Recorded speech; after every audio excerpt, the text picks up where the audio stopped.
السلام علیکم ورحمۃ اللہ وبرکاتہ۔ ناظرین، آپ دیکھ رہے تہذیب البیان میں آپ کا میزبان مولوی مجاہد۔ آئیے خبروں کی طرف بڑھتے ہیں۔ سب سے پہلی خبر، ایک امام کی موت۔ یہ خبر جھارکھنڈ کے راجوری علاقے سے ہے کہ ایک امام عشاء کی نماز پڑھانے کے بعد اپنے کمرے میں آرام کرنے کے لیے تشریف لے گئے، لیکن جب صبح کی نماز میں فجر کی نماز میں مقتدی نے اپنے امام کو نہیں پایا تو امام صاحب کے کمرے کا دروازہ کھٹکھٹایا، لیکن دروازہ کھٹکھٹانے کے بعد بھی دروازہ نہیں کھولا گیا تو مقتدی نے دروازہ کو توڑا گیا تو اپنے امام کو مرا ہوا پایا، یعنی امام صاحب اپنی روح قبض کر چکے تھے۔ وجہ بتائی جاتی ہے کہ امام صاحب ٹھنڈ کی وجہ سے مر گئے۔ تصویر میں آپ دیکھ رہے ہیں کہ امام صاحب کا انتقال کس حالت میں ہوا ہے کہ ان کے اس ٹھنڈ کی حالت میں ان کے بدن پر نہ لحاف ہے نہ کمبل ہے۔ ناظرین، ذرا غور کیجئے کہ آج ہمارے اماموں کا کیا حال ہے۔ ہم نے اماموں کو کتنا کمتر اور گھٹیا سمجھا ہے۔ امام تو ہمارے قوم کے امانت دار ہے۔ اگر امام نہیں رہیں گے تو ہمارے بچوں کے نماز جنازہ کون پڑھائے گا؟ ہماری نماز جنازہ کون پڑھائے گا؟ ہماری بیٹیوں کے نکاح کون پڑھائے گا؟ اور ہمارے مسائل ہمیں کون بتائے گا؟ اسی لیے ناظرین، ہم اپنے اماموں کا خیال کریں۔ جس طرح ہم اپنے بال بچوں کا خیال کرتے، اسی طرح ہم اپنے اماموں کی تنخواہ کا اور ان کے بال بچوں کا بھی خیال کریں۔ دوسری خبر کی طرف بڑھتے کہ دوسری خبر ریپبلک ٹی وی بھارت کے صحافی ارنب گوسوامی کے متعلق ہے۔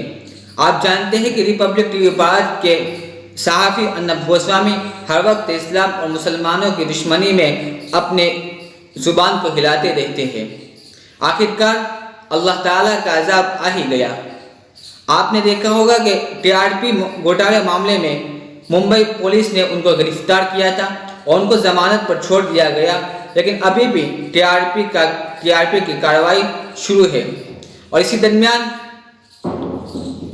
دوسرا بھی معاملہ سامنے آیا کہ ریپبلک ٹی وی بھارت کے صحافی ارنب گوسوامی کو ایک خبر لندن سے آ رہی ہے کہ ارنب گوسوامی کو برطانیہ ریگولیٹر آف کام نے 20,000 پاؤنڈ یعنی تقریباً ہندوستان میں 18 لاکھ کا جرمانہ عائد کیا گیا۔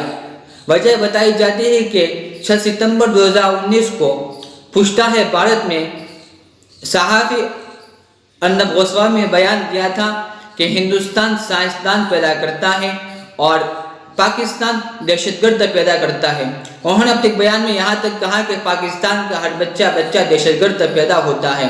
ان کی اس بیان سے جو نیوز کے مخالف ہے اور پاکستان کی قوم کو انہوں نے جھنجھوڑا ہے، اس لیے ان پر کارروائی کرتے ہوئے برطانوی ریگولیٹر آف کام نے ان پر 20,000 کا یعنی ریپبلک ٹی وی بھارت پر 20,000 کا جرمانہ عائد کیا۔ یہ بات سچ ہے، جو انسان دوسرے کے لیے گڑھا کھودتا ہے پہلے خود اس میں گرتا ہے، کچھ ایسا ہی ہوا ہے۔ تیسری خبر ہے کسان آندولن کے بارے میں کہ نئے زرعی قوانین کے خلاف کسان آندولن کا احتجاج جاری اور ساری ہے۔ اس خبر کے بیچ یہ خبر آ رہی ہے کہ بی جے پی نے ایک تصویر جاری کی تھی جس میں انہوں نے کہا تھا کہ سپورٹ پرائس یعنی ایم ایس پی سے خوش ہے، کسان ایم ایس پی سے خوش ہے۔ انہوں نے جس تصویر میں جس کا فوٹو لگایا تھا، یہ فوٹو ہری پرت سنگھ کا ہے، جن کا بیان ہے۔ ہری پرت سنگھ کا کہنا ہے کہ میرا فوٹو 6 یا 7 سال پرانا استعمال کیا گیا ہے، لیکن جب فوٹو لگانے کے بعد سوشل میڈیا پر ہنگامہ ہوا تو پنجاب بی جے پی نے اس فوٹو کو اپنے فیس بک پیج سے ڈیلیٹ کر دیا۔ اور آخر ہری پرت سنگھ کا کہنا ہے کہ فوٹو 6 یا 7 سال پرانا میں نے استعمال کیا گیا ہے اور میری اجازت کے بغیر استعمال کیا گیا ہے۔ یہ فوٹو اس وقت استعمال کیا گیا جب میں کسان آندولن میں سنگھو بارڈر پر احتجاج کر رہا تھا، اس وقت میرا فوٹو استعمال کیا گیا ہے۔ یہ سراسر غلط ہے۔ ناظرین، ایسی خبروں کو سننے کے لیے ہمارے چینل کو سبسکرائب کیجئے اور لائک اور شیئر کیجئے اور کمنٹ میں اپنی رائے کو ضرور پیش کیجئے۔